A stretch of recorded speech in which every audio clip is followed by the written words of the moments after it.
भक्ति युग में भारत का बस एक ही सूत्र और मंत्र रहा है, जाति पाति पूछे नहीं कोई, हरि के भजय सो हरि के होई। भारत इसका सूत्रपात करता है। हमारा राष्ट्र इन महान नियमों पर और सूत्रों पर चलने वाला है, और आज उसका प्रमाण केवल हमारा देश ही नहीं, कल भी आपने देखा कि कैसे कनाडा में, हॉलैंड में, ऑस्ट्रेलिया में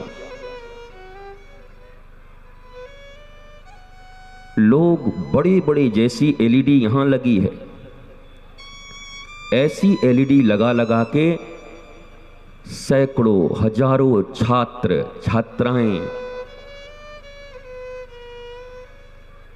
और अपने राष्ट्र के प्रति प्रेम जिनके हृदय में है, वो अपने देश में बैठे अपने राष्ट्र कथा को सुन रहे हैं और आनंदित आह्लादित होकर के। कल हमने तो कहा कि हम कथा करते नहीं और न हमारी कोई योजना है आगे कथा करने की। मौज आई फकीर को तो दिया झोंपड़ा फूक। पर कल ही ऑस्ट्रेलिया के सिडनी से और कनाडा से 2 जगह आयोजकों के पास फोन आया कि हम अपने राष्ट्र के लिए राष्ट्र कथा चाहते हैं, क्या वहां पर होगा? हमने कहा नहीं होगा, क्योंकि हम कथाकार नहीं हैं, हम तो अपने बेटे के घर आए थे कथा करने नंदनी नगर में। हम कोई कथाकार नहीं है, न कथा मेरा व्यवसाय है न व्यापार है। पर युग युगांतर तक, कल्प कल्पांतर तक, बरसों तक कथा का उपसंहार है। आज जीवन के जितने भी कंफ्यूजन हैं उसे आज कंक्लूजन में बदलना है। अब हम कंफ्यूज नहीं रहेंगे, कंक्लूड करेंगे। हमने भगवान श्री राम के पूर्वजों को महाराज दिलीप से लेकर महाराज रघु तक की दिव्य गाथाओं का यहां श्रवण किया।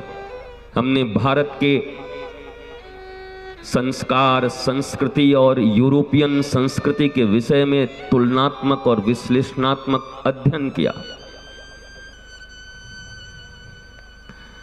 और मुझे विश्वास है कि कल जो लोग पांडाल में उपस्थित होंगे उनके सिर गौरव से उठे होंगे कि हम उस भारत के नागरिक हैं जिस भारत ने सबको सब कुछ दिया है। आपकी ताली बता रही है कि आप जरूर होंगे। जिस यूरोपियन कल्चर एंड यूएसए के कल्चर से हम इतने आकर्षित रहे, पर वो कितने पिछड़े थे और हम कितने उन्नत थे। 17वीं शताब्दी में जब विश्व के चारों ओर चेचक की महामारी थी, पूरा यूरोपियन कंट्री, लैटिन अमेरिका, लाखों नहीं करोड़ों की संख्या में लोग मारे गए थे। और तब भारत चेचक का टीका इन्वेंशन कर चुका था। और ये बात टीका के जनक डॉक्टर अपने डायरी में लिख कर गए कि जब चारों तरफ लोग मर रहे थे तो भारत की चिकित्सा पद्धति इतनी उन्नत थी, और केवल आयुर्वेद में ही नहीं और नेचुरोपैथ में नहीं, इंक्लूडिंग सर्जरी। कल हमने आपको कहा था कि अमेरिका के पहले राष्ट्रपति जॉर्ज वाशिंगटन अपने यहां के एलोपैथिक इलाज के कारण ही मृत्यु को प्राप्त हो गए। नस काट दी गई और ब्लीडिंग रुक नहीं पाई। अमेरिका, दादा ऑफ होल कंट्रीज, जिसको तुम दादा समझते हो, उस शताब्दी में हिपोक्रेटिक्स के मेडिकल साइंस पर चलने वाला वो यूरोपियन कंट्री और अमेरिका अपने लोगों को बचा नहीं पाया। और उसी समय,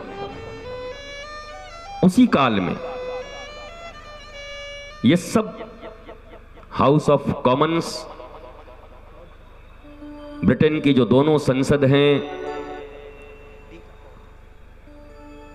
और उस संसद में जितनी भी कार्यवाही हुई उसके ऊपर जो बुक लिखे गए रिकॉर्ड के रूप में और जो उनके लाइब्रेरी में मौजूद हैं, क्योंकि बिना तथ्य के बात करना भारतवर्ष में आज खतरे से खाली नहीं है, ट्रोल हो जाओगे। आज भारत या पूरी दुनिया संचार क्रांति से जुड़ी हुई है। एक मिनट में इंटरनेट में और मुगल के बाद गूगल में सब जांच कर लेते हैं लोग, यद्यपि वो रॉन्ग हो वो राइट हो उनको कुछ पता नहीं है। उस जमाने में डॉक्टर थॉमस लिखता है कि मैं पुणे आया, चूंकि ये राष्ट्र कथा है इसलिए राष्ट्र का गौरव। पुनः बात वहीं से शुरू कर रहा हूं कि जिस देश को जादूगर, सपेरों, गरीब, पिछड़ा इन नामों से संबोधित किया गया, क्योंकि 17वीं शताब्दी से लेकर 19वीं शताब्दी तक जब सारा विश्व एक एक इन्वेंशन को अपने नाम पर पेटेंट करा रहा था, तब भारत गुलामी में जी रहा था। भारतीयों को अपने भाव प्रकट करने के भी अधिकार नहीं थे, इसलिए भारत पीछे रह गया। विमान उड़ाने का श्रेय राइट ब्रदर्स को मिल गया 1903 ईस्वी में। 1895 में इसी महाराष्ट्र के मुंबई में समुद्र के तट पर बापूजी तल पड़े और रविंद्र भाटी जी आए हैं उधरी से, बड़ोदरा सूरत उनके आसपास में पड़ता होगा। बड़ोदरा के महाराज गायकवाड़ और उस समय के जज नाना देशकुंडी, उनके सामने बाबूजी तलपड़े ने 1895 ईस्वी में हजारों लोगों के बीच समुद्र के तट पर राइट ब्रदर्स ने जब पहली बार विमान को उड़ाया तो 120 फुट तक जाने के बाद वो गिर गई। और 1895 में, उनसे 8 साल पहले, इसी भारतवर्ष में महर्षि भारद्वाज के विमान शास्त्र को पढ़कर 3000 श्लोकों में विमान शास्त्र की सारी गाथा उसमें लिखी हुई है। 32 प्रकार से विमान बनाने की कला राइट ब्रदर्स के बाप भी न आज तक समझ पाए, न दुनिया समझ पाई, पर हमारे वो भारद्वाज मुनि ने उस समय 32 प्रकार से विमान बनाया जा सकता है